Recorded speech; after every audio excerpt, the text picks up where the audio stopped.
play the song. All bets are over now. Joel is unleashed. Automatic is Seth Curry. Oh, Danny Green has it going on. Simmons turning garbage into gold. Harris all the way to the cup and throwing down two. Curry, rather healthy three, and down it goes. Curry open. It's for three. Yes! This is what Aaron Gordon has become. Yes! Embiid, a gorgeous move and finish. I mean, is he a big guy? In the floor, Curry. Up for Simmons. Oh, Simmons slamming it down. Simmons behind the back to Embiid. Maxey with the steal off a Monk, and he slams for two. Number one, Philadelphia. What is going on, everyone, and welcome back to my channel for a video about the Sixers. I made a video about the Eagles a couple days ago, and that made me feel a lot of things, and the Sixers have brought back some happiness into our lives for Philly sports, at least for right now. They are 7-1 and have the best record in the NBA and are playing some pretty good basketball right now, to say the least. But before we get into this, I just want to say, hold up, slow down. The Sixers, while having the best record in the NBA, I still don't think are the best team in the NBA. They still have some things to work on and some things to improve. So this is not a, oh, the Sixers are great, the Sixers are the best team in the NBA. This is, I'm having fun. This is fun. This is a good time. And I just want to talk about the enjoyment that I've had watching this team basically over the past couple weeks. The Sixers are winners of their last 5. They have won 20 in a row at the Wells Fargo Center going back to 2019, which I think is really impressive. Fans or no fans, it's still something to be really proud about. Their schedule so far has been pretty easy, to say the least, but they've been taking care of the teams that they should beat. They were able to beat LaMelo Ball and the Hornets twice, which was fun to watch. I'm undefeated, never lost. Gotcha, LeVar.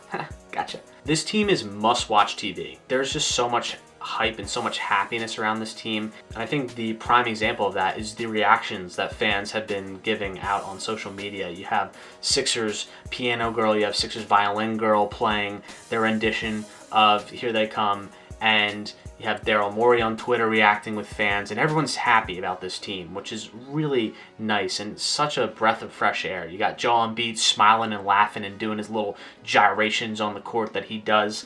Dwight Howard is like the ultimate bench guy. Ben Simmons is Ben Simmons. He's doing his thing. Tobias Harris has played really well. Seth Curry has been a lights-out shooter so far. Tyrese Maxey is a promising young rookie with a lot of upside. Thank you, Mike Muscala. A couple positive things that I've seen from this team is that they have really good ball movement and good spacing. When you have the floor open and you have the shooters like Danny Green and Seth Curry and Tobias Harris knocking down shots, even Joel Embiid making it rain from the three-point line, it's so easy to get points and generate offense. And that's what the Sixers really lacked last year.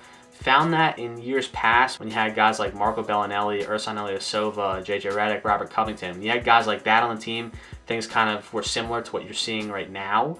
But I think that it's even better because the quality of player is that much better. Tobias Harris started slow, but he is looking really good. He was Conference Player of the Week. He's scored more than 20 points in the last 5 games, which is a very positive sign. His confidence is growing as a shooter and as a player, and that's exactly what you want to see from a guy like Tobias. I really like the depth on this team as well. The second team with Shake Milton, Tyrese Maxey, Dwight Howard, Matisse Thybulle. I really like Shake Milton, his ability to score. He has struggled a little bit with turning the ball over. If he's able to give you 10 to 15 points off the bench every night, then you got to be pretty happy with that.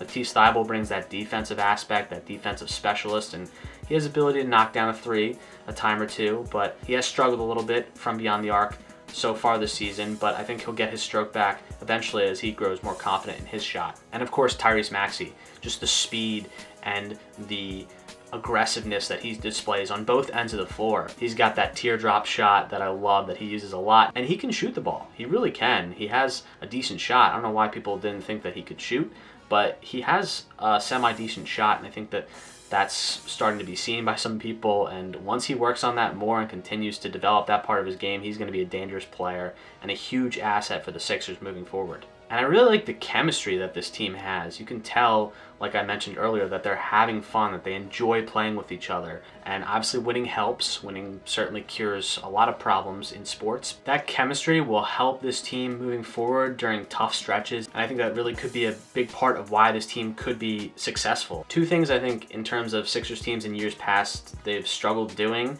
One is turnovers. That's been a big point of emphasis and something that this year's team has got better with limiting turnovers, and if they can do that, they're going to have success on both ends of the court. Another thing is closing out quarters. That's something that this year's team has struggled to do. Doc Rivers has said as much. It's something we've seen in years past as well, with them going on a big 10 to 15 point run and then immediately giving that right back up. Basketball is a game of runs. It's really how they can handle a big run and respond to that. That's really the mark of where this team has come and where this team could go. Their coaching staff is a strength. I felt like at times the game got away from the Sixers and Brett Brown kind of just let everything spiral. You can kind of see it on his face. Whereas Doc Rivers, he commands a presence. He commands, attention. And when the Sixers are in trouble, you can hear it because there's no fans in the stands. He screams, he yells, he has that, distinct voice that you can hear. He can be a player's coach, of course, but there's also times where you need to be an enforcer and you need to let the guys know like what they're doing wrong and you need to point it out to them. This wouldn't be a Sixers video without me talking about Joel Embiid. I mean, the man just knows how to play basketball, and I love his personality, I love his drive, I love his energy, dad's strength. Love it. He had 38 points against the Wizards, a season high, and he can really take over games. And he said as much in his post-game interview. They paid me to take over games, and that's exactly what he needs to do. He needs to be a go-to guy in the guts of the game, as Mark Zumoff would say.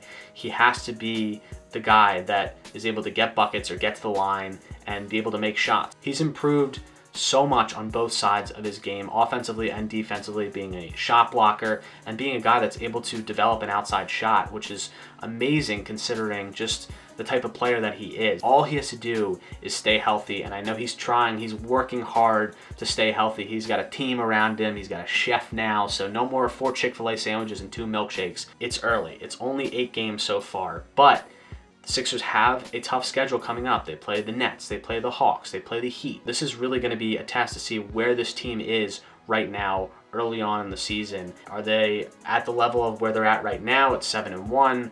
Maybe they're a little below that. In my opinion, I definitely think that they're a top 3 team in the East. I think they have the potential to be better than that, but everyone has to be excelling in their game. And I think that that's what's happening right now. This team is going to lose games. They're going to be knocked down a couple times. That's just the nature of the game, and that's really what it is. But it's how they respond. It's how they move forward to see where this 2020-2021 Sixers basketball team is. And that's what I'm looking for. Overall, this team has given me hope. This team has given me happiness, joy, everything the Eagles haven't given me.